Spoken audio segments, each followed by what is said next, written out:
Alrighty, well, I'm here with Tim Mahoney. We're going to be doing a long-form podcast where we're talking about a lot of different things. We were just talking beforehand about a lot of different things that we're going to hopefully get to in this podcast. But I think the thing that we should probably start with is just who you are, but even more so, how you got into film, because you're a filmmaker, you make documentary style films, you've made some really huge films that have been very popular. So tell me a little bit about yourself and how you got into filmmaking. Well, it's funny. I actually grew up in a home where when the TV broke, we didn't get one back, because I grew up in a broken home. And it was, my father and mother divorced, when I was like 11. Well, it took a little bit of time to happen, but so the family broke up. I was the oldest of 4 children. And so, I was like most kids, you loved watching cartoons. And I thought it was pretty cool when I went from black and white TV to color. Really? Wow. But and then the TV broke and we didn't have a TV. And I didn't go to a movie until I was 18 years old. Yeah. Because I was raised in a conservative kind of a background. We didn't go to movies. And, Really?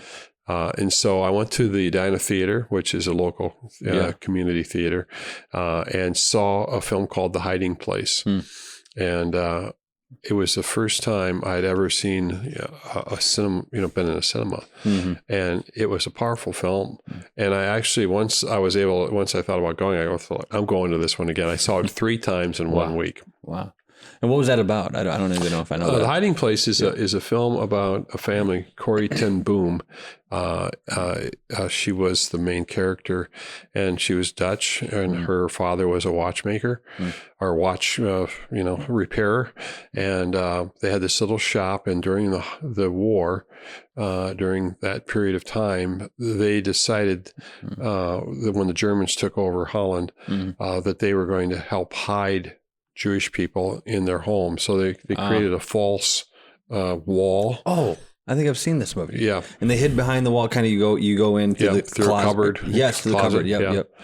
Wow. I've seen that. So that story, true story, someone, actually a Jewish person, I believe it was, I'm not positive, but I think somebody basically ratted on them, and the whole family got arrested and taken off to the concentration camp.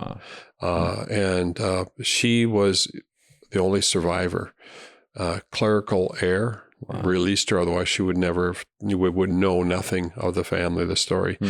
And so I saw that film, and that began an interest. And then I remember after 2 years of college, I took a 2-year degree, and I thought, well, let's get the basics out of the way first, and then we'll figure out what I'm going to do. I thought I was going to go into radio. Oh, really? Because I used to hang out at a radio station. A friend of mine was the program director, and I just loved radio. Yeah. And then I heard a broadcast, like a commercial on radio for a film school. And it was just a small community college, and I ended up going to this. It was called Film in the Cities. And that began my interest. But, it's such like for anybody who's, thinking about making movies or TV shows or whatever, it's such a long journey, and in the very beginning, I didn't even know how to frame a shot. I was like trying to figure this whole thing out. Like, how do you see a shot? And I actually ended up praying and asking, God, I said, I really want to be able to know how to frame shots. Yeah. And within like a week or so, all of a sudden it came to me. Yeah. I could see shots. And I really felt that was an answer to prayer. Wow. And I started to have a really good sense of where the camera should be. Yeah. And so I went through 1 year of this film school. And then I met my future wife. And so I had, in film school, she was there as well. No, she came to visit her brother. Her brother was a local youth pastor, and he said, "Hey, you want to meet my sister?" And I said, "Oh, I didn't know you had a sister." And so when I met Jill, I just felt I was praying for. I didn't want to be. I wanted to make sure that when I married, I wasn't going to be in a broken home, because I had already tried that. Yeah, right. You know, and it wasn't any fun. No. And I didn't want that kind of problem. And so I was praying for the right person. And about this week was my 46th wedding anniversary. Seriously? Wow. So she's been a fantastic wife. And my very first date, I was making a film for the college I went to. I was making a little film. Yeah. And I had a 16 millimeter Baloo camera, and I was filming slides of hang gliding or something, and trying to make this, you know, like I don't know if it was an enrollment filmed for the guy who in development or what it was. Yeah. And I said, hey, I asked her if she'd go with me, and we went. Our first date was to go to a film lab. Wow. You know, they had one in town here, and I brought the film to the lab, and I don't know if I bought some more film or whatever. Mm-hmm. But, you know, back in the day, you got like 2.5 minutes on a reel, you know, and it was like, you know, almost $30 for 2.5 minutes. Wow. And did she enjoy that? Or was she like, what's She's just along, you know, we went out to breakfast, right. But I wanted to get on with life. Growing up in a home, you know, my mom, when my dad left, we were on welfare. And so we didn't have a lot of money, and I had to actually, when I graduated from high school, I had to actually contribute to to offset the expenses of welfare. So I had been working about 6 days a week all my life. Wow. You know, ever since I was 18 years old, I got a job, and I just, you know, I'd work Monday, Tuesday through Saturday. So I got used to hard work.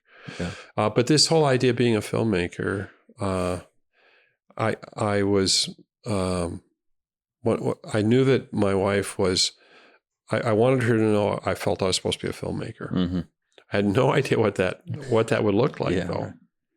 Well, that's because it's a whole different game. I mean, it's in the lane of kind of entrepreneurial life. You know, it's not, you have to raise money, and at some points you're not making as much money, and it's like my wife and I, like I've done a bunch of different random entrepreneurial things, and you don't have a steady income, right? And so my wife grew up kind of with a very stable, steady situation, and we got married, and it's been the exact opposite. So was your wife did she grow up in a more stable situation? And so how was that, I guess, relationally for you and your wife as you're going into something that's not as stable, that you're having to raise money? What was that like? Yeah. Well, it was good question. You know, that's been one of the things that's been hard. It has to do with that 6 days a week idea. Yeah. Because I have, she was probably not used to someone working that hard, and I kind of got used to working that hard. Right. And so for her, when we got married, I could tell that I wasn't going to make a living in film. And so it was like that was going to go on the back burner. But during college, one of my uncles said, you know, you should learn a trade. So right after high school, he had a body shop, and he said, I'll teach you how to prepare cars, like sand, tape, detail. And eventually he taught me how to paint cars. Yeah. It was fantastic, because I actually, when I got married, and the funniest thing is that I had kind of like a stable job. I was making $5 an hour, you know. So I don't even know what that's comparable today, right? I don't know either. But you know, it seemed like, you know, maybe it was like $20 an hour or something. You know, back in the day. So $5 an hour was my. You know, I thought, well, I got a job, and when we got married, she got a job at Honeywell, and so I ended up going to a car dealership because he decided he had to move or something, his shop. And so I started working, and it was tough because here I wanted to be a filmmaker, and I'm in a body shop in some corner sitting, you know, sanding away on some car.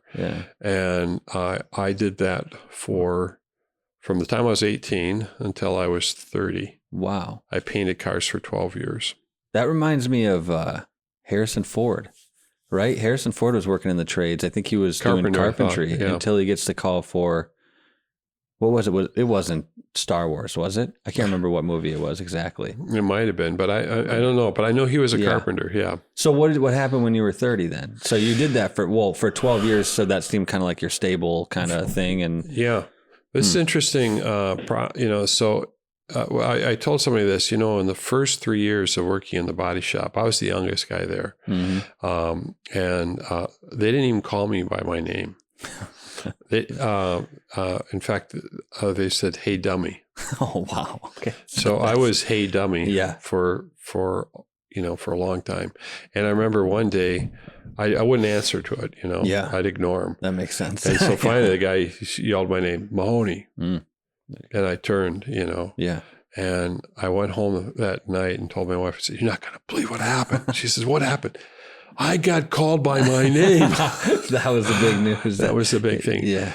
So, what happens is that I didn't mention this, but I was sitting in a movie theater, probably, I'm trying to think, it was before I was married. Mm-hmm. And I felt like God, it was at Edina Theater, I think. It might have been at the Edina Theater.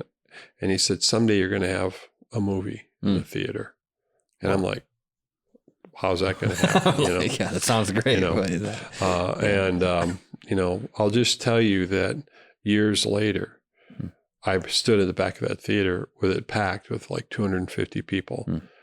And I remembered that. Yeah. And there I was with my first film, being shown in the theater to all these people. And you just realize that, so this long process, this long journey took place. And so during that time of working in the body shop, there's a couple of things that happen. Yeah. One of them is I knew that I wasn't going to let the dream die. Mm-hmm. So we were able to, my mom helped me. She lent me some money and an aunt lent me some money. We bought a house. Like right. We never lived in an apartment. We went straight from to house. I went straight from one house, and we bought this house in Edina. It was a fantastic, we paid, I think, $53,000. And that's like $53,000 a day would get you like a couple cardboard boxes. And maybe a piece of wood. Yeah. So it was a great house. It had a big basement, and I always wanted to have a recording studio. Yeah. The other part that I didn't mention is that earlier in my life, I had been, when I was growing up, I got involved. That same uncle that taught me body shop taught me how to play guitar.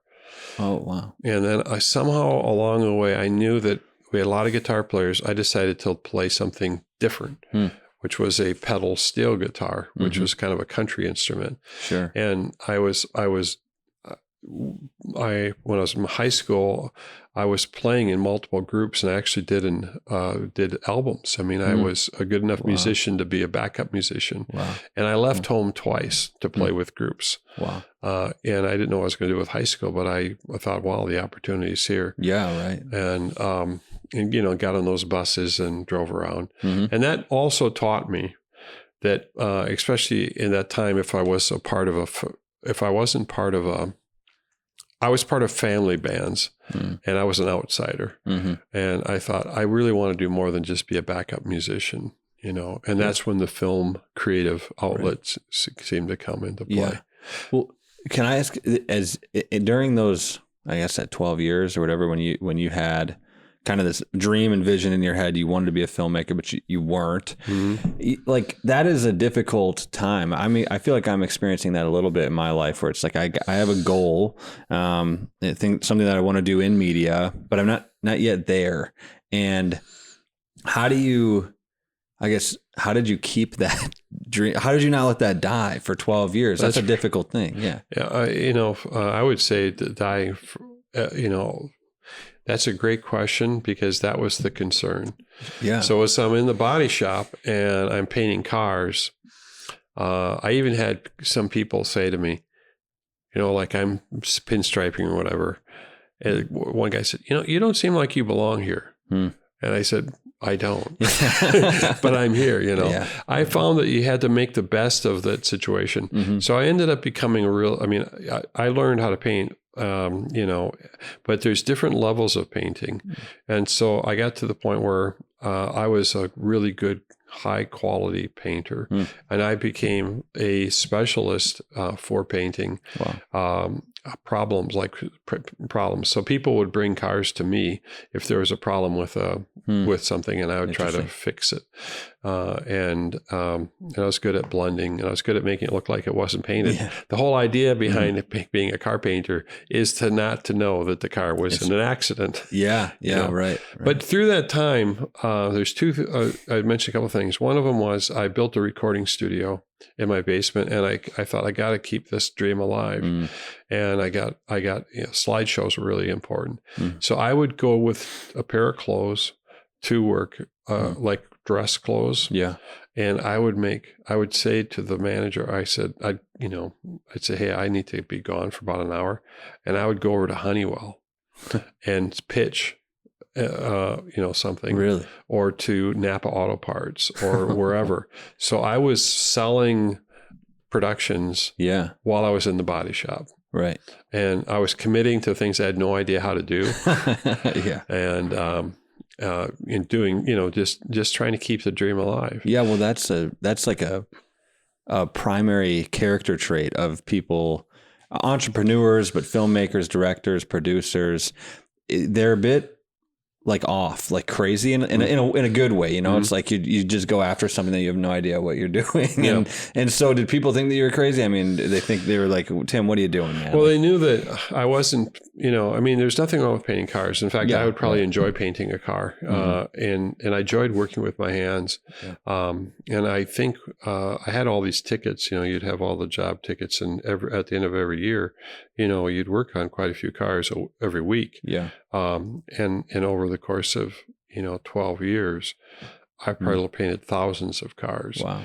And so what I would say is that I ended up making a film on bear hunting. My cousin had an archery company, Matt McPherson, and he also makes movies. And he's Matthews Archery and McPherson Guitar. He's an entrepreneur. And my other cousin had the two of my cousins worked with me in the body shop, and all three of us were entrepreneurs. We didn't know it at the time. So one of them started Aber Auto Body, which became a national franchise, and the other one started an archery company, which became the largest archery company in the world. So, but during that time when we were in the body shop, and we made that transition, we all kind of went our separate ways. And so I went to another dealership. Randy went to start the beginnings of Aber Auto Body, and Matt went off to do the archery company. And what ended up happening was that I made a film of Matt and Randy in Canada, and I wrote all the music. And it was called Silver Mountain Memories, and it was an hour-long documentary. It was about their lives. I rented a camera and read the instructions. Went on they went bear hunting, and I was out there in a blind, and a bear came up to me. Wow. It was like right next to me. Right. I mean, like only like a few feet away. Wow. And I wasn't sure what it was because I couldn't see it because it's getting dark. Yeah. But my cousin was watching it. Matt was watching the bear come up. And finally I got up and I walked over to him. I said, "What was that?" He goes, "That was a bear." And then the bear followed me. Wow. The bear followed me out, and I couldn't get I couldn't figure out the lens. I had a double X extender on, and it wasn't filming. I couldn't see because it was getting so dark. Yeah, right. And we didn't have the low light cameras in those days. Yeah. Huh. But that film was on one side. I had to make something, and I spent my entire life savings to do that. And I borrowed money from relatives to make this film. Wow. Now, during the same time that I was doing that, I had these weird accidents with my eyes. So, where I went to the emergency room, and I had 3 accidents where metal in an odd way came in, and you've got your pupil and you've got your iris. Right. Yeah. Well, and I was wearing safety equipment, and somehow metal shot into my iris. Yeah. Not into my pupil, and the doctor said, he said, man, you could spot lost this eye. Another time I walked out of the shop and a can of primer fell off the cup and hit the floor. And I looked down and it splashed this lacquer primer into my face. And another trip to the emergency room. And after the third trip to the emergency room, I just said, I remember walking out, I had a paint, you're always carrying a paint can with your paint sprayer. And I stood in the middle, I looked across the shop and I saw this sign, it was AC Delco, I think. And I said, God, if I never make a film for you, I'll pray for those that do. And I used to not even be able to say those words without tearing up. And I felt like God said, someday you'll make a film for me. And I said, please get me out of the body shop before I'm 30. Yeah. And so you think in those years, God was, I mean, obviously it's true. Like he's preparing you, he's preparing anybody in those years before they ever do whatever they're supposed to do. They're just being prepared for, God is preparing them for what they're supposed to do. But do you think, so yeah, I guess those years for you were just, God was teaching you a bunch of different things and that you would have to use later on when making your movie. I mean, was the stuff that you were doing in the body shop and painting and at the car dealership, did you find later on in your life that a lot of that stuff was valuable for filmmaking? I think what was valuable is that I want to say this to a lot of people is that, you might not be able to do your you might have a vocation and avocation. And I don't know what the true definition of avocation is, but while you are continuing one, you need to continue the other. You need to move towards the other. Right. So, and in fact, I really want to speak to a lot of people about this situation is that a lot of people have a call to be a filmmaker, or to be an actor, or to be a writer, or whatever. And but it's something then that you just have to make a decision. And in my particular case, I laid it down, and God gave it back to me and said someday. And I took that film to an ad agency that my cousin Randy was developing his franchise, and he said, "Hey, I need help with videos." So I showed my film. The owner only watched like a couple minutes. Yeah. And then I ended up, he goes like, okay, well, I'm interested, and we ended up, I had to leave a high paying job for a much, and I had 4 kids. My wife and I, by then we had 4 children. Wow. And I was worried, but I had to go and sell. And one of the things that I was good at, which I didn't know, was selling. And I ended up selling the largest accounts that the agency had ever had. Wow. And I would just come up and I'd think about ideas like, well, what could happen? And I would pitch. I'd come up with an idea, a plan how to pitch. Yeah. So I brought in a lot of business, and eventually, long story short of all this is that I wanted to be a partner. I fasted for an entire week about being a partner, and I found the building, and I wanted to see if we could, grow something, and the owner didn't want a partner. Yeah, right. And I made a film called The Journey Home. And The Journey Home tells this story as well. Really? And I ended up leaving, and I left, and I started this company, Mahoney Media Group, which is now about almost 35 years old. Really? Wow. In 1989, January 1st. Wow. Yeah, so it's pretty easy to remember. Right. And that then began this process, because now I've gone from working in a body shop to working at an agency selling, and but that whole journey, what did I learn in the earlier phases, that when I was trying to move from a tadpole, to a frog or whatever, or from a caterpillar to a butterfly, is that you have to continue the process. I feel like I want to say the word prerequisite. I'm thinking more about there are certain prerequisites. Had I not made that bear hunting video, I wouldn't have gotten into the agency. Yeah, right. Had I not gotten to the agency, I wouldn't have learned how to pitch. Wouldn't have had the opportunity to start pitching up big accounts. But once I knew that, I just said, "Can you explain to me how this works?" And then I went out and did it. The owner said that you're the only guy that's ever succeeded at this. Wow. So I realized that being a filmmaker or developing any kind of films is about really development. And development is an ongoing process that you basically say, well, if I'm going to make a film, tell a story, what's the background of that? And you start to research it. Yeah. What are the characters? Where would I film this? What are the locations? And I think a lot of what I would encourage everyone is that you have to believe that it's going to happen, and you have to start taking steps forward on all those projects. Start development, and that then got me. I was interested always in having my own stuff, like my own camera, because I wanted to know how it worked. Right. So I had to make that step.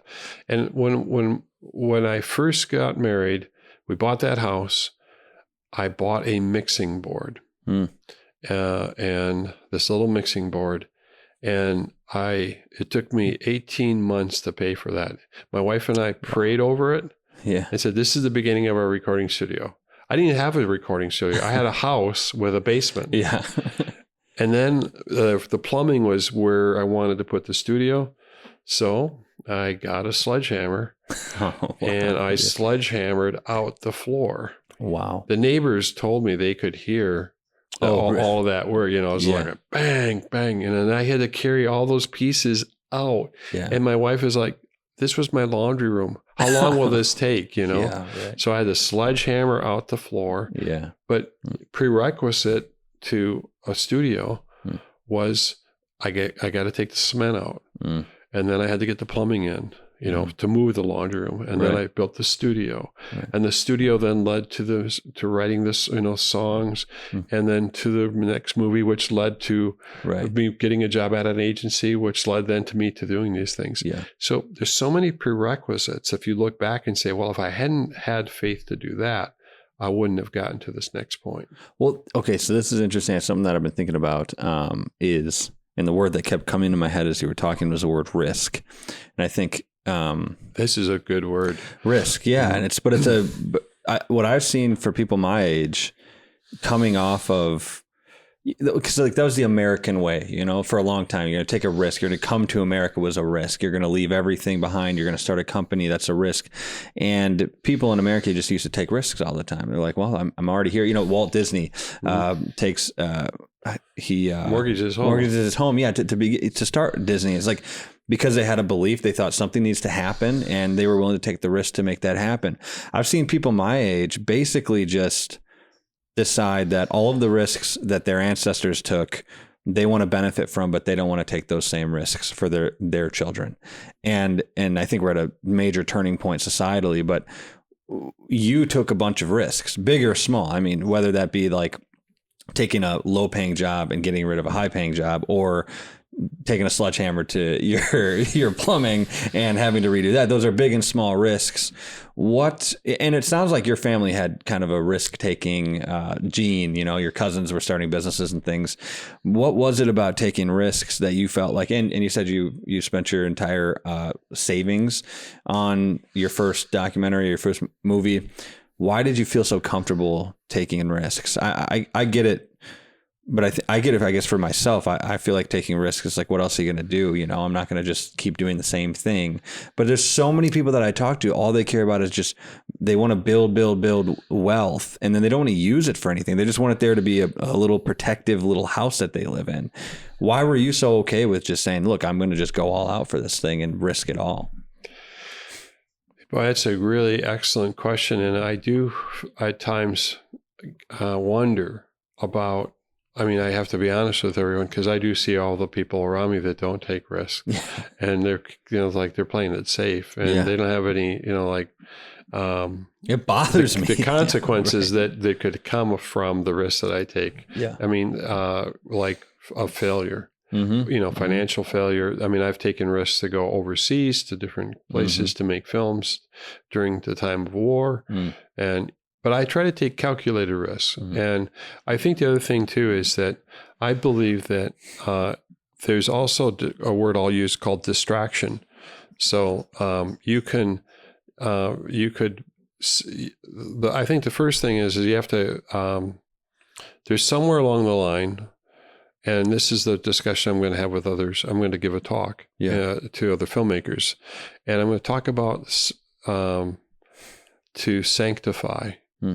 In other words, if you are called to be a filmmaker, and this whole question of being a Christian, I'm a Christian. I'm a person of faith, and there's different types of Christians. You know, so in my particular case, I need to have the indwelling of the Holy Spirit to guide and direct, and really inspire the work that I do. I mean, anybody who claims to be a Christian should think that way, as far as I can tell. To be, really and so I'm spending more time in prayer, more time every day. Not just on Sunday, like a daily walk with the Lord, because now I've entered into something. And I think there's a verse in Ephesians 2, chapter 10, I think chapter 2, verse 10. It says, "For we are Christ's workmanship, and he's prepared good works for us to do before the beginning of creation." Right. That's the gist of it. Yeah. Right. And I didn't know that. I mean, when my wife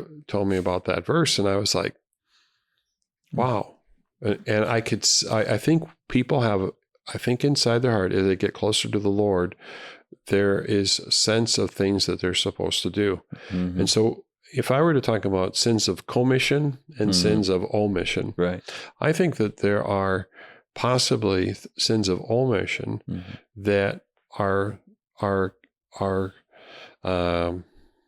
we commit because we're afraid of the risk or we get distracted. Yeah. And so that's the reason why you have to be cautious about being distracted.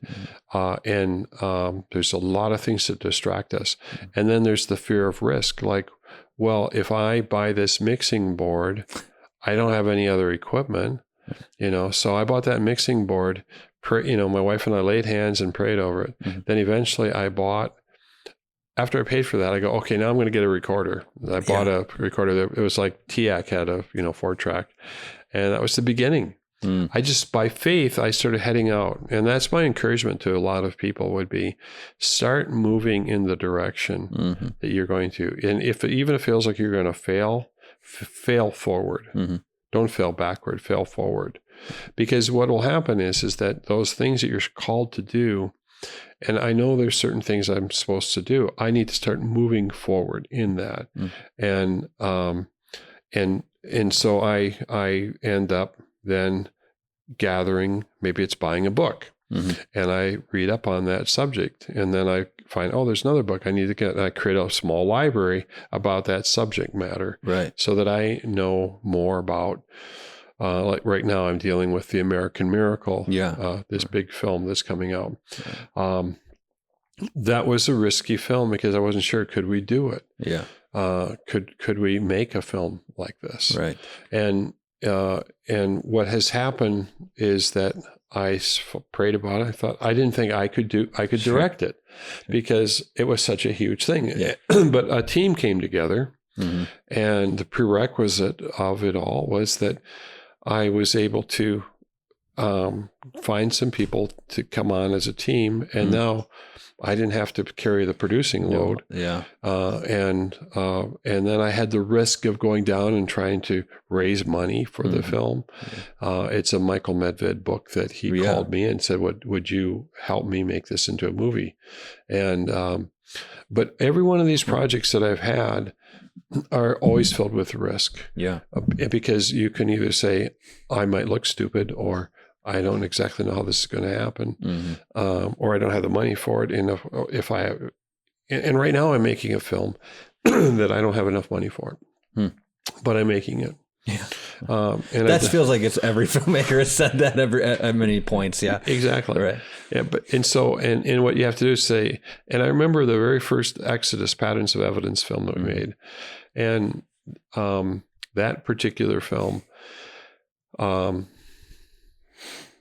I'll just tell you that particular film was filled with risk. It took 12 years to make. But before I even got to that film, when I started my own company, so I've got my company, and now I'm on my own. Yeah. And I'm trying to figure out the world of how do I, the only thing I knew I could do was make commercials and videos and nonprofit videos. So when we talk about being a documentary filmmaker, and then I started buying books about marketing. So very funny is that I was very disappointed. I want to say this is really critical. I was very disappointed that I was in the marketing and advertising side of things for like 15 years. Yeah. And then I went to work with the Billy Graham Association in town because they had Worldwide Pictures. They had their own motion picture department. So I went to work with them. But because I had been involved with, radio, television, advertising, and marketing, I took on marketing their films. So I made the behind the scenes TV specials for 3 films. Wow. I didn't know how to do it. I just felt I got to do something. I want to get involved in this. Can I get close here? Yeah, right. And so it taught me how to write behind the scenes TV specials. So I started understanding that. But I didn't know is that those years of all that advertising and marketing has prepared me to market the films that I'm making now. Yeah. But I thought I was off course. Yeah. Or you're not being used for your talents or something like that. But I was actually going through training. Yeah. Wow. Because every film and everything I do is about marketing, advertising, artwork, coming up with communicating something that doesn't exist. Because every film that anyone wants to make doesn't exist. Yeah. You have to take something that does not exist and call it into being. Except for what Disney's doing now, right? Remaking all the old ones. Well, that's true. There you go. And the reason for that is because they're basically saying, well, it's expensive to create something, so let's just go with something that worked once before. They're becoming risk averse. They're becoming the exact opposite of what they're created to be, which is sad because they created some of the best stuff ever. Okay, real quick. I didn't want to cut you off, but I wanted to say that I think what a lot of Christians are forgetting today, especially when it comes to this conversation about risk, is that the gospel is a risky thing. It's a risk in and of itself, right? Like Jesus calls all of the apostles out of whatever they were doing to come and follow him, and they had to risk their entire livelihood. That was every single one of them. I don't think that it's a particular personality or type of person. I think if you're a Christian, you are going to be the person that's going to take the risks because that's just what the call is into following Christ. You don't know where it's going to take you. And I think the American, and this is where a lot of worlds kind of come together, the theological, the cultural, the artistic world. In America right now, a lot of these different realms, whether that be theological or cultural or artistic, are taking on a different worldview. I mean, we used to have the risk-taking worldview, and now we're taking on a risk-averse worldview. And that would mean, as far as I can tell, that Christians are in the perfect opportunity to take the biggest risks, to have the biggest payoff in a way that the rest of the world isn't doing. Maybe 100 years ago, everybody was taking bigger risks, but that's not happening anymore. Well, one, do you think that's I guess cultural assessment is accurate that I just gave, and then, I guess so. What do you think about that first? Well, I think that the deeper and more you can spend time with the Lord and start to be shaped in what His Word is. And I'm just tell you this week, right now, I mean, I've risked an awful lot of things.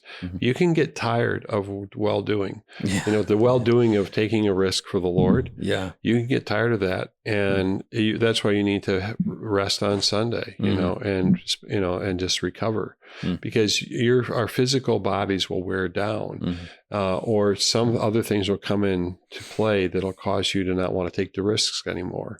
Right. And so that's where I think what I'm learning is I have to spend a certain amount of time in prayer. I mean, I have to, because, and my wife and I are praying together, and I have a guitar, and we sing worship songs in the morning. And it actually puts me in the right mindset to go, okay, now I know who's in control. Yeah. And even when I say that, this week I had a conversation with a man, and I was about the risk. Yeah. And he said, do not fear, fear, the Lord is my shepherd, I shall not want. He leads me in green pastures, yea, though I walk through the valley of the shadow of death, I will fear no evil. I have to go back and remind myself of the not fearing passages when, and the reason why this is important right now is for me is that if I'm going to make films that are truthful, that go against the culture, well, that's a risk. Right. Especially now. I mean, more than ever right now. Yeah. Because we've got, but the culture, and if you think about anybody who you know anything about in the Bible, it's because they were basically standing up for what the Lord's messages were. Yeah. And we're sitting in a setting right here where I had the prophets. I filmed prophet Isaiah, Jeremiah, in this room, in this setting, and people wanted to get rid of some people, like the prophets. They killed them. They murdered them because they were saying turn back to God. And when you think about what's happening right now, Hollywood has made these edgy, growing up throughout the years, they had lots of films, anti-war films or whatever, that were edgy. And so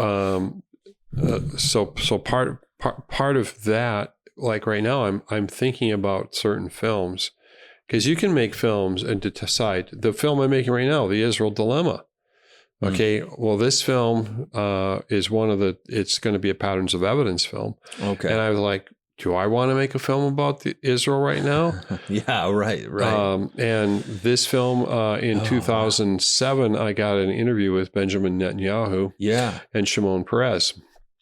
And I had prayed the day before, spent the whole day, and I had his book, Durable Peace. So when I went to Israel, this woman's, our producer, Sharon Shavit, said, when I first got there, she said, who do you want to talk to? And I said, I want to talk to the leaders of your nation. Yeah. And, not knowing, I mean, it's in the movie, The Journey Home, that we made. Well, I listened to an interview you did with was a Jewish guy. I can't remember his name, but you told the story, and I was thinking a little. It's like, that's an interesting thing to say. Like, the first thing that you say when you get into a country is, "I want to talk to the leaders of your nation." It's like, I don't know, like how do you even get there? Yeah, I think that had to been inspired by going back to Ephesians chapter 2. God has prepared works for us. Yeah, and I could tell. I think what has happened. I think that God has put a calling on my life that I don't really realize. And I want to say this. I think that God has put a calling on many people who are believers' lives that they don't really realize. And the thing and if I were, to say, okay, what do I want people to know? I think you need to know what that is, because you don't want to stand before God, because every one of us, I believe, it says it's appointed unto man once to die, and after that to judgment, and we have a culture that thinks that they can get out of that. But it's basically, there's a film that I'm the title I'm going to call it Laws of the Universe. It's a film that there are, everyone thinks they're so bright that Stephen Hawking has identified certain things or whatever. Those laws existed. Who is the lawgiver, or the lawmaker, Right. I mean, it's God. Yeah. And so there are certain laws in the universe that are physical, but there are spiritual laws. Yeah. This is interesting that you're saying this right now, because this is exactly what I've been looking into. I mean, natural law, and because you obviously, you're right. You have the physical or natural laws, then you have the metaphysical natural laws, right? Like, the reason that we think murder is wrong is not because we can observe it in the natural world. I mean, it's because there's something else that's metaphysically out there that tells us that if I go murder somebody, that's wrong. There's now I've been looking into it as it goes as it relates to political theory, how we can as Christians engage in the political conversation, or how we should, because I'm not exactly sure, because there's a lot of political people who will say you have to rely on natural law and make the arguments on the basis of natural law, not necessarily on the basis of God said so, right? So like, I mean, abortion's a big thing right now, because the rights have been given back to the states, which I don't think that should be the case. I think it should be a federal ban on abortion. But how do you make the political argument against abortion? And I think there's two ways of looking at it. I don't actually know where I stand here, because you can kind of fall back on natural law, which we both know because we're Christians. Natural law falls back on God. Or you can go all the way back to God and you can say, no, the reason why abortion is wrong is because God says so. And I don't know which sort of rhetoric is the best rhetoric to actually get the thing done, or which one is right. What do you think about that? I think it's multidimensional. Sure. So they're both right. Yeah. Okay. Yeah. And so what ended up happening is that, like, so part of what I believe is going on for my own self is that, and I think for a lot of, if you look back in history, so once you travel, like I've traveled to Egypt and to Israel, I've been in Saudi Arabia, Jordan, wow, England, Australia, and you see all these time periods, and you think that, and you realize how much history has already happened. Mm-hmm. And so today, a lot, when we talked about people that we are living in, many of us are living in a little time period, mm-hmm, but we don't really understand that before we came into existence, other things had happened. Yeah. So if someone who's like, 25 years old, they've only been around for 25 years, mm-hmm, and their world is only so large, mm-hmm, but there's a lot more to this. It's a heritage. Yeah. Yeah. And it goes back to, why were you invited? Because why were you invited to exist? Yeah. And I've been thinking a lot about that. Yeah. And so I think that the issue as a filmmaker, for people who want to be, acting or whatever, is that I think that you have been invited to exist for a purpose. Mm-hmm. And I went on a silent retreat 2 weeks ago, called the Montreville, and it's led by Jesuits, and I've gone 12 times. Wow! It's not that the retreat is silent; you're silent because you're listening. Sure. And the whole point is that I think that people, if they could start to understand why they exist. And that's what some people are struggling with this whole contagion of transgenderism and all that. Yeah, right. They don't even know why they exist or what they are. Yeah, what they are. Yeah. That's how you can get a lot of dissonance going on in your life and in the culture. But I think that for anybody as a person of faith, they have to become, and I use this word, sanctified. Yeah. What you have to do is you come to a place where you say, if I'm called to be in the media, mm-hmm, and I'm going to do this, I'm going to live differently. Mm-hmm. And live differently possibly means I'm going to spend time with God, with, mm-hmm, the Lord, with Christ, on a daily basis. Yeah. I'm going to be in community. Yeah. I'm going to say, what is the calling? If you don't know what it is, then start doing prerequisite things, mm-hmm, such as, learn your craft, mm-hmm, know what learn about lighting. Mm-hmm. I mean, there's so much that everybody has to learn, mm-hmm, to really pull all, mm-hmm, these things together that for me, I have so much work that, like, if you said, what were you going to do that? You could point me in about a dozen directions and I could be developing something. Yeah. But this is another caution. If you are tempted to spend a lot of time on screen time. Yeah. I hardly spend any time watching anything. I'm always moved more into development. I'm a creator, not an absorber. Consumer, yeah. Now, I do love going to movies, and I love looking really good, films and everything. And it's not that I do, and I read a lot. And so I became a documentary filmmaker partly due to the fact that it was the easiest door to enter. Yeah. Because I could control with just me and lights and interviews, but then I wanted to get into drama. Yeah. So I have a film called Thinking Man Films, which helped to create the Patterns of Evidence films. Yeah. But the breakthrough on those films too is that for the first few years, I think the first 5 years, I made 2 versions of a film, but other people were telling me how to make the film. I did not know how to make a film.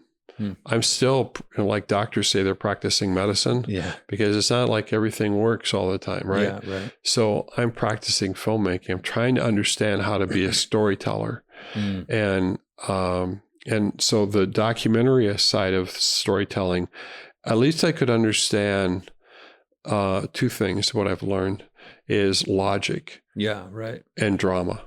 And so we have something that we call it dramatic logic. Yeah. So we try to make films based around logic and drama. Yeah. And then I can also, in the sense of the Patterns films, the first 2 were not built around a pattern.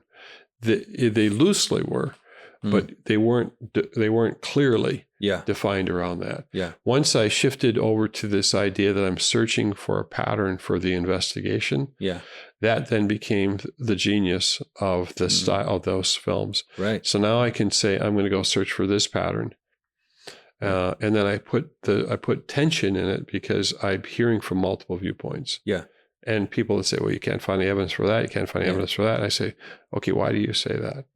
Well, the reason why is because the exodus that didn't happen had to happen at 1250 BC. And you say, so the exodus that didn't happen had to happen at this time?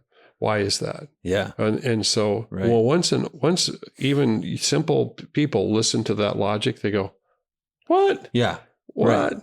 And then so I said, well, what if we looked for the pattern and we could find the pattern? If I could find that pattern. And that's when I started having, people from all spectrums. I entered film festivals and big one, different, and people saying, this is amazing. I've never seen anything like this before.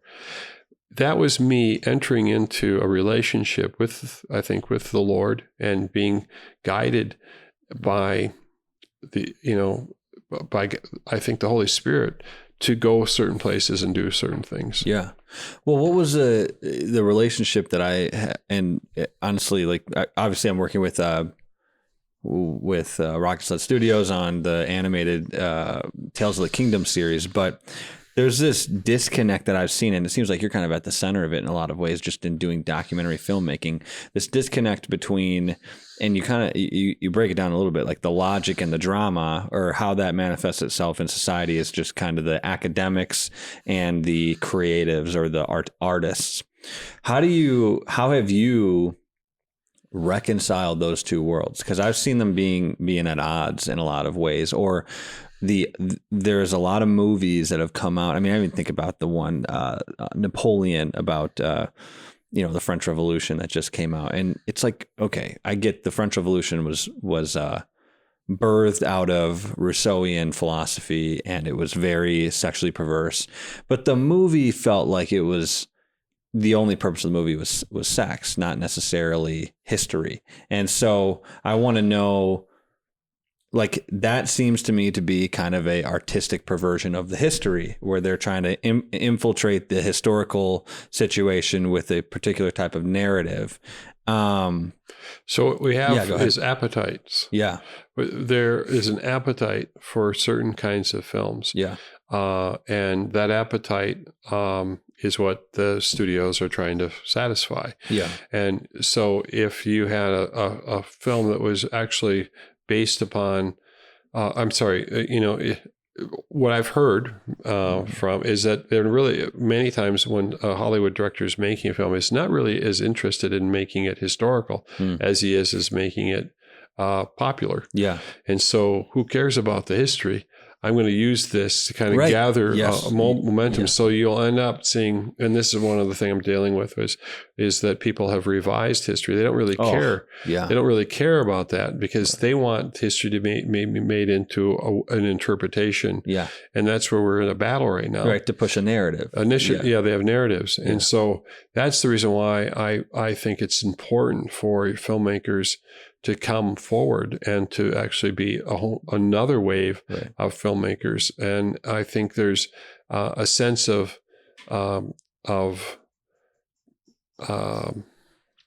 being a prophet.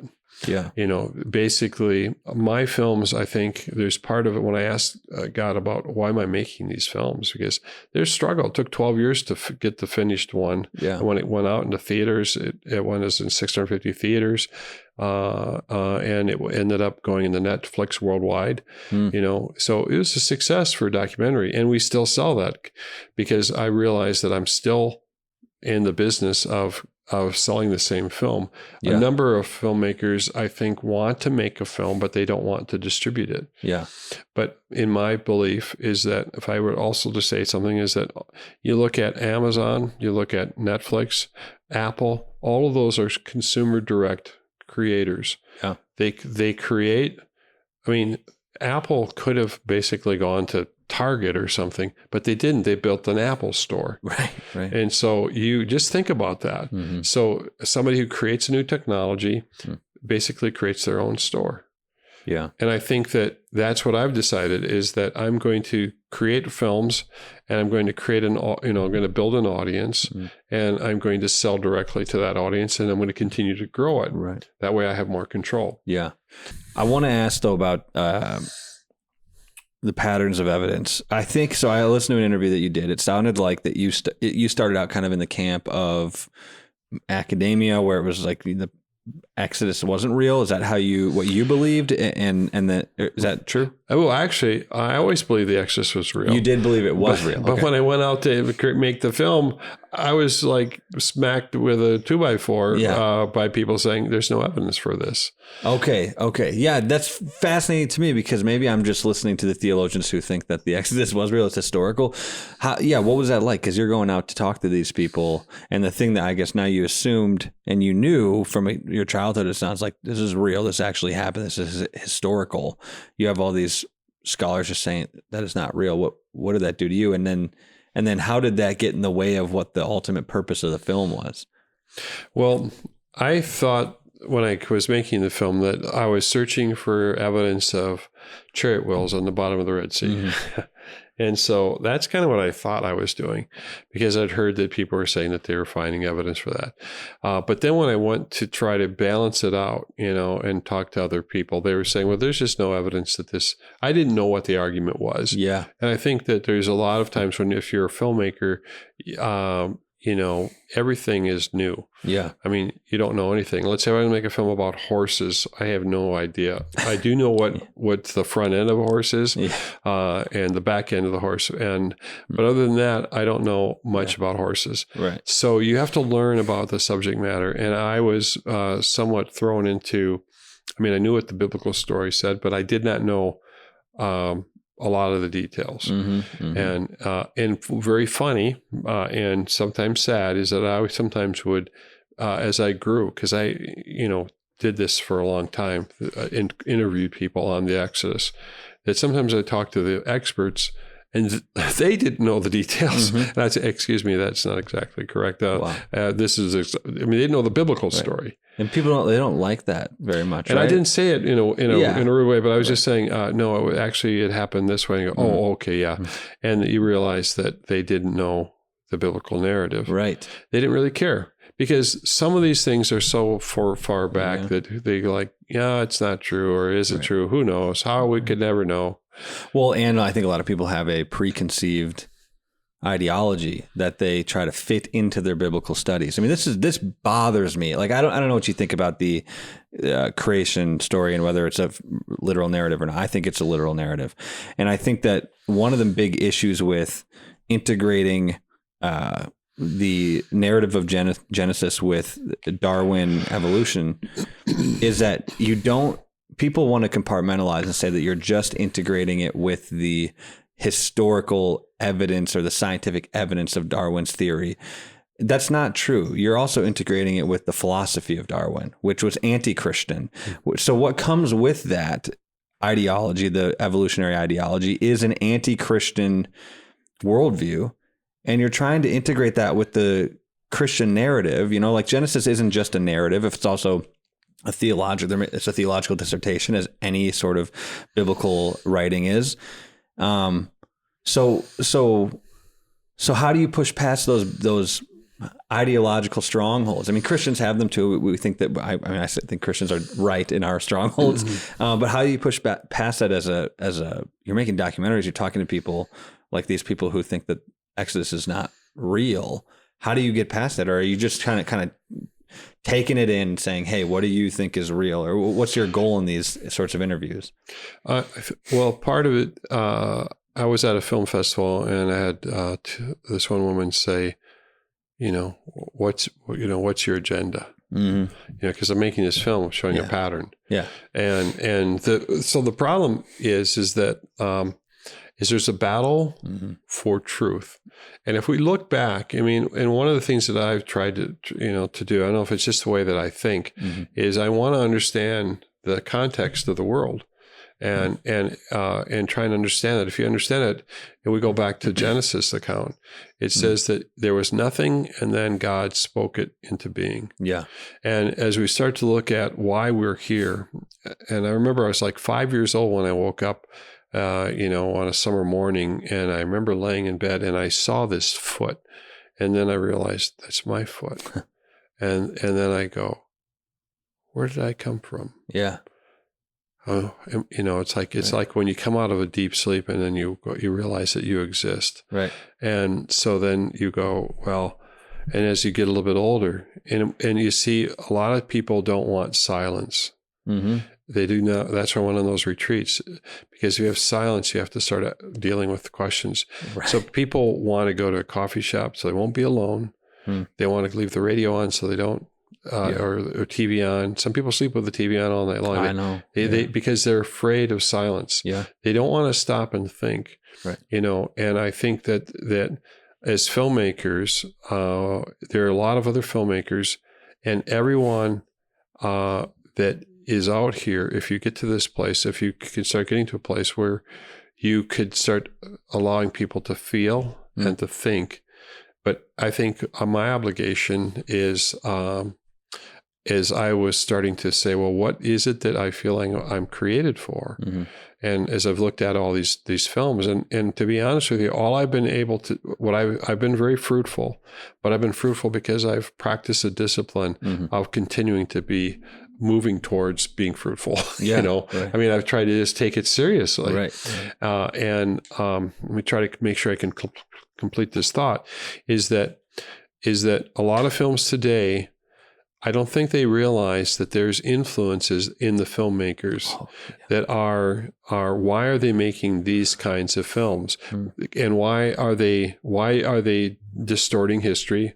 Why are they focusing on these different areas? And I think that goes back to something that I've just become conscious of, is that there's a battle for story. Yeah. And if you can give, and I believe that we as human beings are programmed, our whole life, our whole moral compass, our whole, where we come from and where we're going, is shaped by the stories that we listen to or that we experience. I mean, this was, I've said this a million times on the podcast, but I love Star Wars. And George Lucas, from what I know, was studying anthropology, was going to become an anthropology professor. And he starts to study this exact thing. What are the underlying themes, stories, and I guess the main underlying stories that each civilization is told. And that's how he started to develop the story of Star Wars. And that's why it's a timeless, 1 through 6. I'm not counting the Disney stuff, but 1 through 6 is going to be a timeless.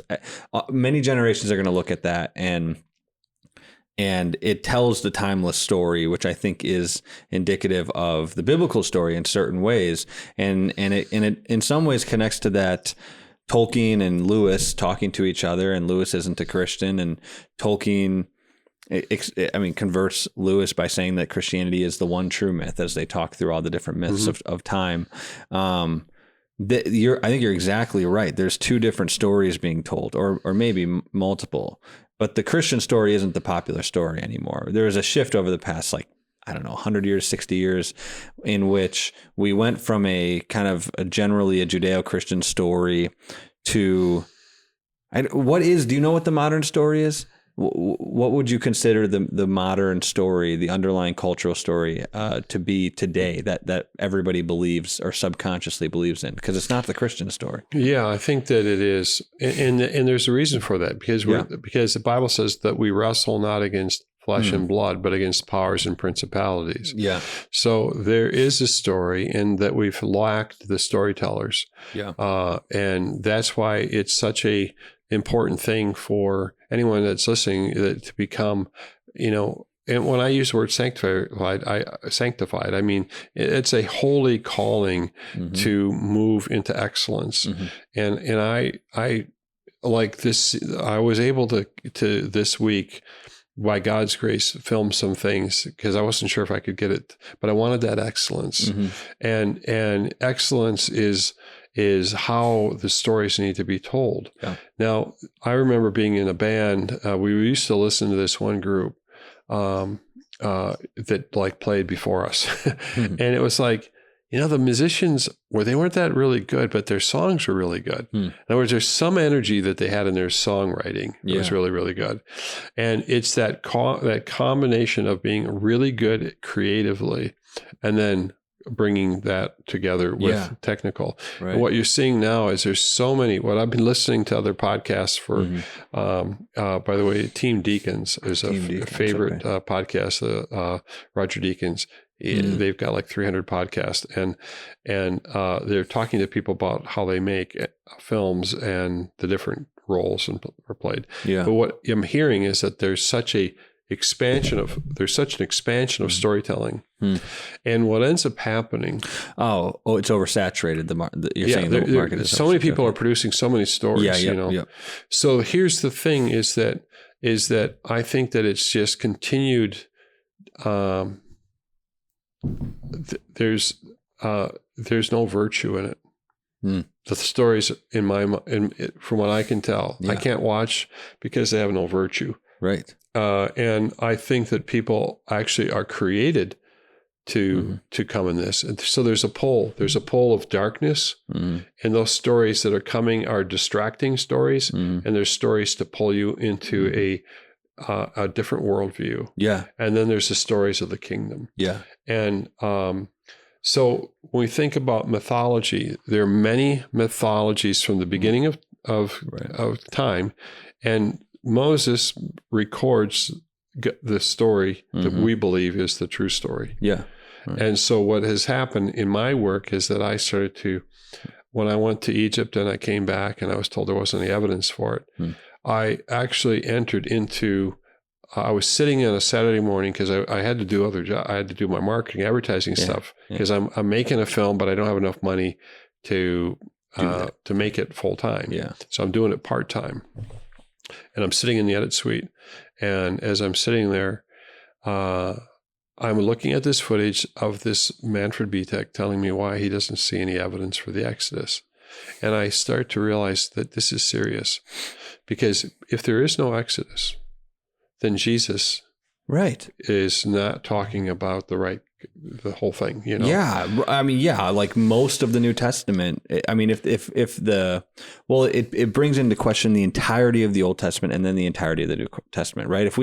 If it was written as a narrative, but they were just wrong about that, then what else were they wrong about? And I agree. So I realized, and when I went to talk to some scholars, they said, it's a house of cards. If you don't have the Exodus, And so in some ways it feels like some people are happy that there is no Exodus in their minds. Mm-hmm. Well, that film that I was making was a film, and I'll tell you my spiritual experiences with that. So I sat in the edit suite, and I'm sitting here, and I'm looking at the monitor, and all of a sudden I start to cry. I said, "You have to help me." And I feel this presence, cold chill come into the room, and this thought comes to my mind: everything you have believed, you were taught about the Bible is a lie. Everything your mother believed, your grandmother believed, it's all a lie.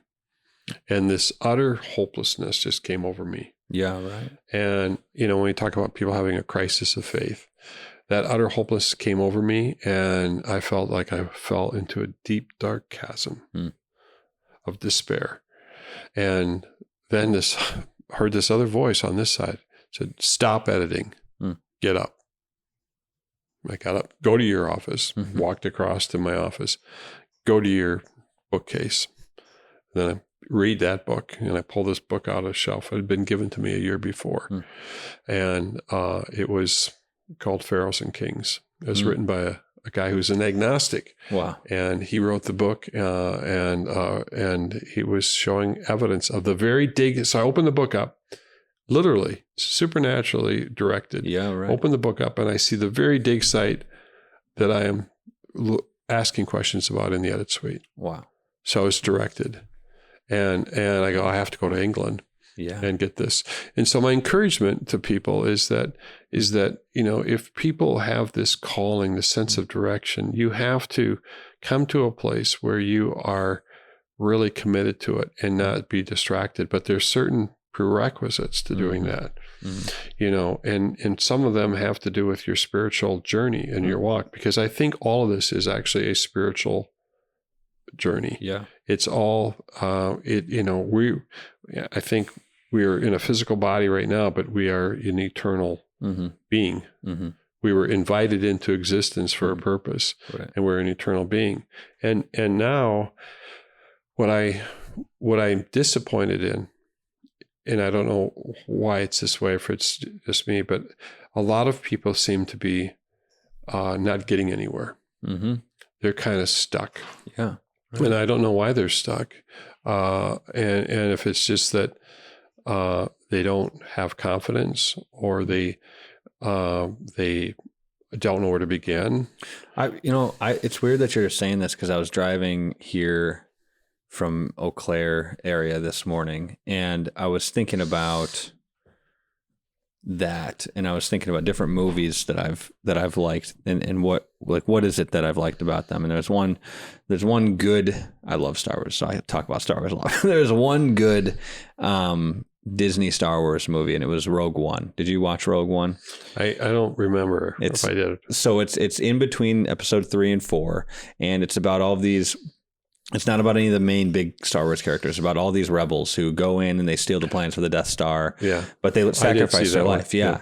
And one of my favorite scenes, probably there's a couple scenes that I can think of that I like just as much as this, but in all the movies that I've seen, is at the end of that movie, they barely get the Death Star plans into the hands of the rebels. And you have one of the rebel guys, the soldiers, he has the plans after, his friends have just been killed by Darth Vader. It's like the most terrifying Darth Vader scene. And he goes and he gives the plans to Princess Leia, and she takes the plans and he says, what are these? And she looks at him, and she doesn't say, it's the plans to the Death Star. She says, it's hope.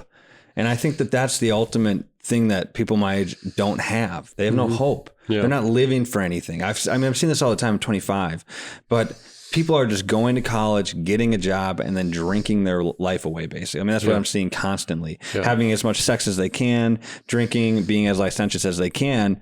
And that response from Leia to me is like, that should be the Christian response. Like, we give them the message of Christ. What is this? It's hope. This is what we live for.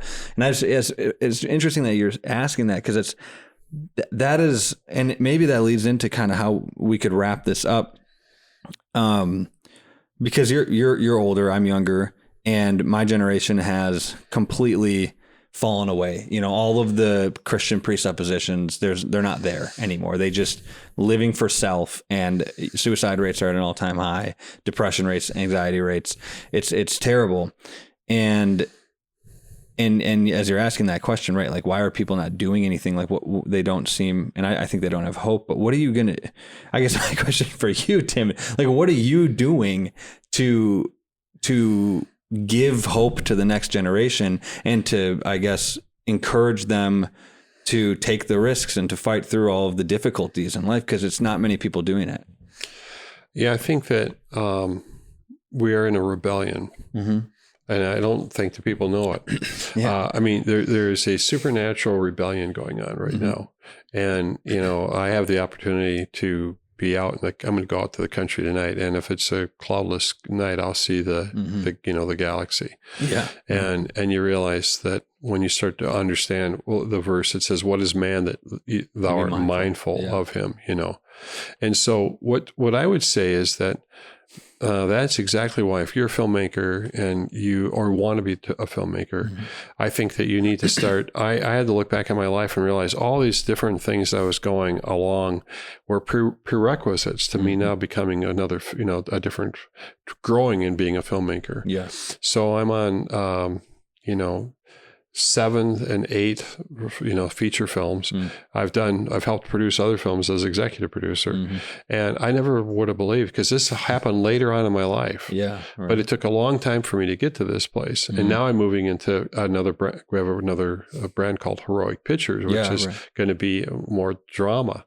And so I'm working on now those stories, but I think we need to be more, skillful and just being storytellers. And I think that is scary, because you're going, is it going to be good enough? I mean, whatever. You just have to fall forward. You know, I always talk about that. Don't fall backwards. Just keep going forward. If you fall forward. You know, get yourself up and just keep going again. And what I'm seeing is that that little bit each time. You know, when I first started, I bought a house. Okay, I got a house. I got a space where I could put a studio. Then I had to buy a little recording mixer, and then we prayed over it. And then it took 18 months. I got to pray for it. And then I bought a tape recorder. I didn't have microphones. I didn't have cables. I had to jackhammer out, you know, or sledgehammer out the plumbing. But it took multiple years for me to get there. It might take multiple years for people to get where they're going. But then the hopeless question, and I think you're right, is that we have a hope. You could start making, and you look at people now with technology, these cameras don't cost a lot of money. No. The editing doesn't cost a lot. Right. Lighting doesn't cost a lot. Don't use light. Use natural light if you have to. If you don't have it, then just use what you have, because the cameras can see in the dark practically. Yeah. Start telling stories and start then practicing the craft and start telling stories about hope. But tell real stories and just work with it. There's a lot of wannabe people. They want to be an actor. They want to be a writer. They want to be in this. They want to do it. Bring them together. Create a community. Create a small team. It's like the bands of the Beatles or whatever. Those guys all got to something because they joined together and they banded together. And I think that I would say is that's what's happening with me right now, with my other guys that have come along. I'm creating a band, and we're going somewhere. And so if that's what God is, you know, calling you to do, my final word would be that a friend of mine, Bart Gavigan from England, he's a script doctor, script writer. He said this. He said that God wants us to have a dialogue with the world. And what's interesting about that is many believers are in the world more than they are in the Lord. Yeah. Because there's such a influence of media. So story is so powerful that and so a lot of people have a mixed understanding. Even myself, I have a mixed understanding of who God is, if I really knew. And so I don't believe you're going to attain your ability of your, are the projects that you do really from God, or are they of yourself? There's another part to that. I would just say that it has to be from God in order for those stories to really move to the next level. And once again, if you're a storyteller, then many of the people, Jesus told parables. He was saying something's coming. The kingdom of God is coming. Right. So there's a narrative that we have about the future. There's a narrative we have about the past, or I should say there's many narratives. Yeah. But there's one true narrative. Right. The rest of it is a distraction to keep you out of the kingdom of God. That's the big story. And the reason why these people are hopeless is because there is no hope. Yeah. There's no satisfaction in all those other things. It's temporary. So as a filmmaker and as a storyteller, as an actor, as an actress, I would say get proactive and now start to commit, sanctify yourself to doing what you're supposed to be doing and be really disciplined about it. And I think that's what, we actually started praying over people, laying hands and praying over people. And what it was to give them hope that God would fulfill the thing that they were called to do. I've prayed over hundreds and hundreds of people like that God would give them the calling that they wanted to see. And I was prayed over, by the way. And that's how I got, I think why I've been as fruitful as I've been. Yeah. So obviously we've been talking a lot about how creatives within the body of Christ can actually go out and create new things and engage in that. What about the people, because part of filmmaking is funding and things like that. What about the people who are in the body of Christ who are investing into all different sorts of things that are all really great? What pitch would you make to them that they should be investing in changing the story, the cultural story, investing into filmmakers and films? Yeah. Well, no other creation that God has created, like the plants, the trees, the rocks, the animals, other than a human, can take in story. And what you're going to see right now, I think everyone will realize, is that narratives can cause people to believe crazy things. And right now we've always been in a battle for the narrative, for the story. Yeah. And what's happening now is that people have falsely discounted the biblical story and falsely discounted many things that we would say would be common sense for false narratives, and they believe them. And I believe the enemy has taken control and realizes this. This is the reason why organizations are spending, like Netflix, I thought was spending $1 billion a month. Oh my gosh. And if you think about all these different studios, and none of those are inspired, I don't believe the kind of inspiration that we're talking about that would give hope. Right. And I've talked about heroes, the fact that we don't have the heroes that we used to have. If you could look at the movie posters now, today, and you would look at the type of characters and realize that this is what young people are watching, and this is the heroic people, and we've lost men. We've lost, what I mean is we've lost what it means to be a man. Absolutely. Yeah. We've lost what it means to be virtuous. Right. And I've looked at some films from famous actors that have come out recently, Westerns and everything, and I go, there's no virtue in it. No. And it's just, and so that's the reason why it's very important. I think if anyone has resources, that they really have to strongly consider where should I put those? And I believe they need to put them into telling the stories that point people back to God, stories that point people back to the virtue, back to what's noble, what's good. Yeah. You think about all those things to support the filmmakers that are, and the TV show producers and anyone who's creating media, we need to support them. And there's a great transfer of wealth is what I understand right now. There are people that have been hanging on to this. What are you hanging on to it for? And I would say, as much as colleges, people give to a college because they think it's safe, it's simple. Yeah. You know what? Colleges are not turning out what you think. No. In some cases, they're the problem. Yeah. The universities. I said, you need to find filmmakers and storytellers that you can trust, that will actually communicate. And that story will be the most powerful tool to shaping a person's life, because, as I said, people are shaped by the stories that they hear and they take into their hearts and their minds.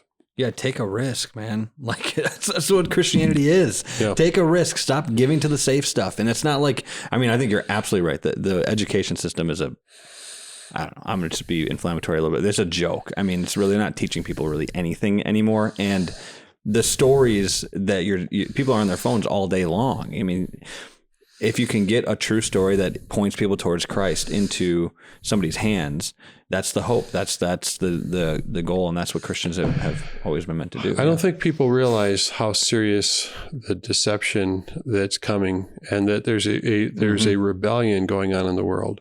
This was a supernatural rebellion, and it's acting out in the lives and minds of people that now are becoming a voice for that rebellion. And we're in a huge battle. Yeah. And that's why I think I don't know how it will be for people if they do stand before God and they had lots of resource and they just weren't willing to risk putting it into the right types of things, what they'll say. But I can say this because I've already done it. I've put it out there. You know, I've had to, by faith, put everything on the line. And there's a lot of others like me that are filmmakers that are doing the same thing. And it's, what does it say? The fields are white with harvests, you know, but the labors are few, right? And so that's the reality of it. There's international filmmakers. There's people from other countries that if they had the resources that they could get and help with some of this, the multitudes of people that would come. So we're in a battle. We're in a strategic battle for story. And that story needs to be the story of the Bible told through many different ways. The story of God's goodness, the story of God's mercy, the story of Christ. And there's many creative ways to basically tell that. And that's the reason why this is so important. And if you look at children's programming, I think one of the things that's so incredible is that if we really care about our children, if you try to look and find good programming for kids, there is an intentional, we have stuff coming from the darkness that's going into children's programming and trying to win them over into all sorts of evil.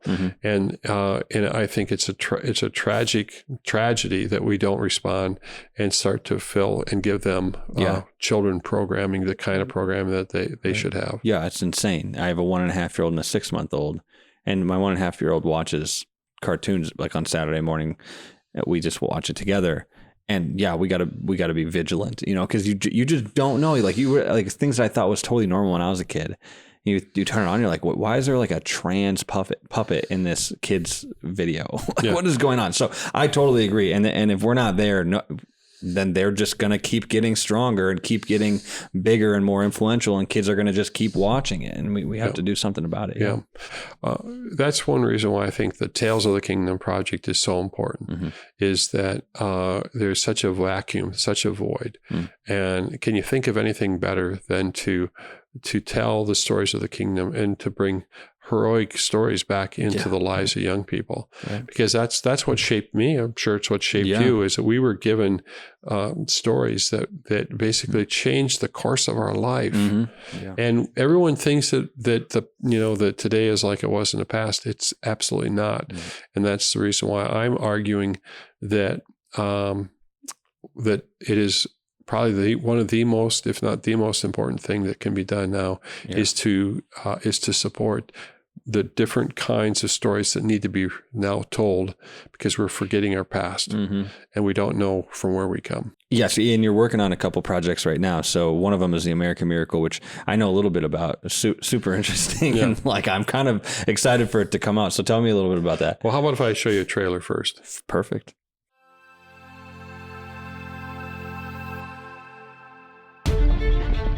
I came to persuade you to avoid these dangers. We hold these truths to be self-evident, that all men are created equal. We must find a path forward where they will have a future that is very different than their past. He will become the founder of a mighty empire.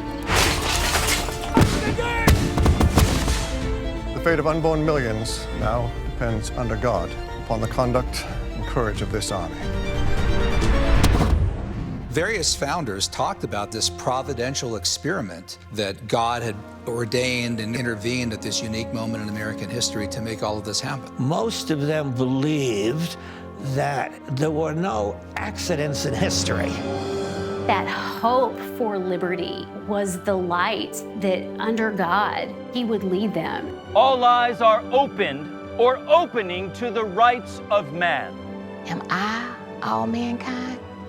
We have been assured, sir, in the sacred writings, that except the Lord build the house, they labor in vain that build it.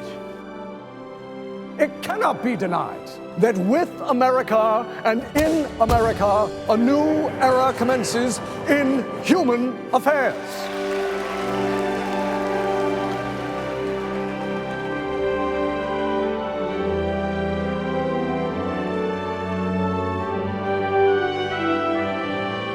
Americans of today should regain our bearings, that our nation is no accident.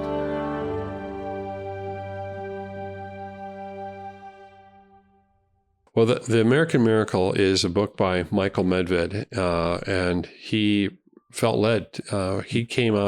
His family came out of Ukraine. I mean, back in the, lots of his relatives were killed. Yeah. During the war, and his father, Michael's father, said, "This is the greatest country in the world," and he started telling him about that.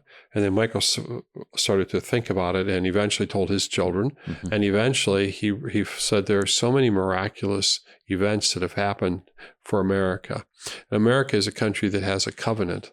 It's a covenantal government. And I believe that, the film that we made is just a portion of the book. I'm hoping to make more sections of the film in the future, but we have a lot of great scenes telling the story of Washington's life. He's one of the main storylines from a young man, and then we also show what happened with the Revolutionary War, the miraculous events of God's providence, and then we've got great scholars in the film. Richard Dreyfuss is in the movie as well. And, did I see correctly on the website that Robert P. George is on there? Yes. Yeah. I'm interviewing him in like a month, and so I'm excited. He's awesome. He knows his stuff too. He does. So he's fantastic, and we have Pat Boone's playing Thomas Jefferson, and Kevin Sorbo's playing younger, and we've got a great George Washington. Dan Shippey is playing George Washington, and Nicole C. Mullins is in the movie. She's a gospel singer, and she's playing Mumbet Freeman. Wow. And it's a great film at a great time, and so we're very excited about that. We got one other film that we're working on called The Israel Dilemma, and that's coming out in theaters in the fall. It's really about, it turned into two films, one for this year and one for next year. It's really about, is there any evidence that God has a covenant with the nation of Israel? It's interesting, yeah. Two covenant films. A covenant is this promise between God and people. And so this film I got these interviews in 2007 with Benjamin Netanyahu and Shimon Peres and other leaders. And so we're telling the story of what Moses said. He said that if God is, at Mount Sinai, he said he's going to make a covenant with you. Yeah. But he warned him, he said, not if, but when you break the covenant, this is what the consequences are. You'll be destroyed as a nation. You'll be scattered among the people. You'll be persecuted, but you'll return. So we're looking for 5 things. It would be kingdom, destruction, scattering, persecution, and return. And that happens twice in the history of Israel. Yeah. And so that's what that film is about. And so are you trying to figure out whether or not the covenant is still, this is something that I've been thinking about right now. Because I think Paul writes about this in one of his epistles about the nature of Israel and how they relate to God in this intermediary time between the gospel and whatever the end times, and that they'll be blinded. So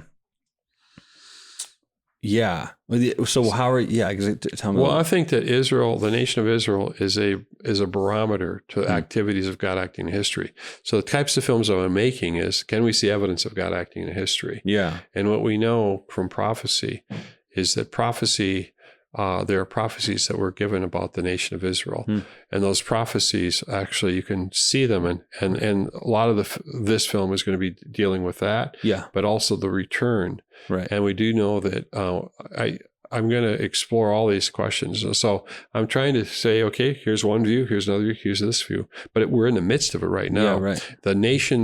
The Bible eventually says that the nations will injure themselves trying to remove Jerusalem. So Jerusalem's going to be a key battle, coming up here. Yeah. And now we're very, very close. America is mainly the one main supporter of Israel. And so I was asking, we talked about risk, okay, do I want to take a risk and make this film? Well, I had these interviews in the can, and I'm exploring it and trying to understand it as well. But that's what this is about. And I think that we have to be careful. The Bible does say, people who bless Israel, then will be blessed, and those who curse will be cursed. What does that mean? What does that look like? Is that in effect anymore? Does God have a plan for the Jewish people, or are they just like anybody else? Right. Well, I actually have a scholar that you should talk to here in the cities. Then his name is Jared Compton. He's at Bethlehem Seminary, and he actually has. I did a podcast with him on this. He developed this whole. He's a scholar on the book of Hebrews. And so he talks about the different covenants, the old covenant and the new covenant, how it says in Hebrews, the new covenant is a better covenant than the old covenant. And he's written extensively on that. That could be an interesting thing. Yeah. He's very smart. So this is a huge topic right now, though. Yeah, well, I think that, I would say this to everybody is that we have to think. Yeah. That's the reason why I have this film called Thinking Man Films. Yeah. And what you're seeing today is a lot of people just say, will you tell me what I should think? Because I'm busy entertaining myself. So we have to be really, really careful, because the culture is going to be entertaining themselves to hell. Yeah. They're literally going to go to hell. Yeah. They're going to suffer. I believe that there is a real hell. Yeah.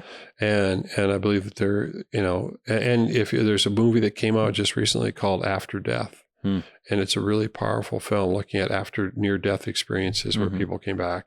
And there were people that, what they experienced caused them to flee the fire of hell. Yeah. And even at great cost. So I don't think people really understand what's at stake here. No. And there's a lot of prodigals out there. Because the church doesn't preach sin and hell anymore. A lot of churches don't talk about it.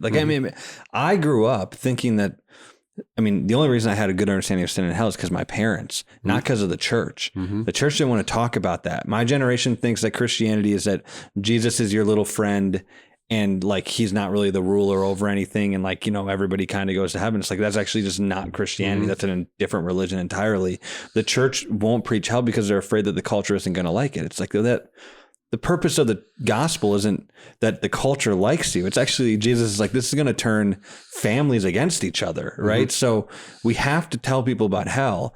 The greatest, I did a podcast with Thomas Schreiner. He's a theologian. Do you know him? No. He's a really great theologian, and he wrote a book on the judgment and goodness of God. And this question, people will say, how can a good God judge people? How can he send people to hell? And it's well, one, again, it's the presuppositions are all wrong. The assumption is that people are good and God shouldn't send them to hell. It's actually people are bad and they deserve that. But he makes a really good point. He's look, yes, justice has to happen, but do you not recognize that all of your life and all of Scripture is God's loving warning to you that judgment is coming? Actually, you're in a point in your life, you exist right now, and in this time period, God is warning you of the judgment coming. That's the most loving thing He could do, is warn you of it and say, turn from that. And sadly, we don't have people in the church who think that that's a necessary message. We need that message. And so we have to tell people that judgment's coming. And if you don't do something about it, you're going to experience it. And sadly, a lot of people, I'm actually really more frustrated with the church that has just rejected that message of hell. It's we have to talk about that. You don't have the gospel without hell and sin. I just made 2 feature films, took them from filmmaker Christoph Hanover was inspired by Patterns of Evidence, and then he went to Turkey and filmed the 7 churches of Revelation. Okay, yeah. And then I suggested we make them into feature films. Yeah, but the 7 churches, only 5 of them were off, not doing the right stuff. Compared to what the 2 that were really suffering were the ones that were being faithful. Yeah. So I think every century, every generation, there's this challenge. So as a filmmaker, and I believe that, I'm thinking about what you're talking about, that there are films that need to be told. You want to make a horror film? No, there's one. If you think about the clutches of death, the spiritual war that's going on, and people actually being dragged. I think Dante's Inferno, I haven't read the book, but I'm going to probably read it. But there are, and look at the attraction to the supernatural. One of the things that had happened to me recently is that I felt like God was saying, I want you to be open to the supernatural. Yeah. Because it's absolutely, you go into a theater now and you look at the trailers. Yeah. Hey, the supernatural is all over the place. Right. We went from hyper-rationalism now to this pagan spiritualism, right? So like we're in this weird spot where we're transitioning from societal rationalism in which the supernatural stuff didn't happen to now supernatural stuff happens. People believe it, but they're going to the wrong supernatural stuff. Well, all the Marvel characters have supernatural powers. Yeah, right. So there's an ongoing situation here, and there's a book called The Unseen Realm, and I've been reading it and thinking about it. But I think that as storytellers, I think I think other filmmakers that don't know Jesus, they don't have a personal relationship. Yeah, they're tapping into something. Yeah, and they're tapping into a supernatural. I almost feel like it's a storm of things just floating around. Yeah, and so people actually are just filled with a high level of confusion. Yeah, right. And all they're looking for is a way to satisfy their appetites, because that's pretty much all they can deal with. Yeah. Right. And so, surface level. Yeah. And that brings about hopelessness, I think. And that's the reason why we went back to why people have to have the TV on or have to go to bed listening to podcasts all night or whatever, because they can't stand the silence. If it's 9 p.m. and you're listening to this podcast, turn it off and go to bed and think it and sit in the silence. I'm reading Milton's Paradise Lost, because I think that would be an interesting one to turn into, because I think as there's also a crisis in origin, right? We don't know where we come from, and the idea that Satan. Well, we do know where we came from, but a lot of people don't. They don't, right? And there's the line in that book. Everybody quotes it, but Satan says it's better to rule in hell than to serve in heaven, and I think that that's where a lot of people's philosophy is coming from. And that's the lie, isn't it? Yeah, exactly. Yeah, I mean, I think that's 100% correct. It's always encouraging for me to hear people who have, because you're right. You're surrounded. I feel like I'm surrounded constantly by people who are more focused on holding on to the couple of little things that they have, rather than actually knowing Christ and then going and doing something for him. And some of what you were saying, you're saying go do so, go create stories for Christ. And I think you would agree with what I'm about to say, that to create the stories for Christ and for God, you have to actually know him. You actually have to like read the Bible, you actually like pray, like you're saying, like be in communion with Christ every single day. And that's actually, we Protestants, we love to say it's not a works-based religion, but the book of James says faith without works is dead, right? You have to put some action and work into your faith so that it doesn't die. And especially in a world in which everything's kind of caving in on you and choking and aiming at choking your faith out. I think young people, right, there is a hope in that, and the hope isn't in laziness; it's in hard work. You have to kind of work at this thing, like you're saying, build that up over years. Yeah. I do believe that we're saved by grace, but then we're supposed to do things. We're supposed to actually accomplish. Certain callings. Saved for, not necessarily. I mean, saved from sin, but saved for a duty, saved to do something. Okay. And that's where I think you're going to have a great time. I mean, it really is amazing to be able to be creative. Yeah. If you're a creative person, that's a really, and you're a co-creator, so Christ will, inspire. Like I felt like a lot of stuff that happened this week, I was very nervous about filming biblical recreations with Isaiah and Jeremiah and Nebuchadnezzar. I was sitting in my office, and I'm like, Lord, what am I going to do? I don't have where I'm going to find these characters.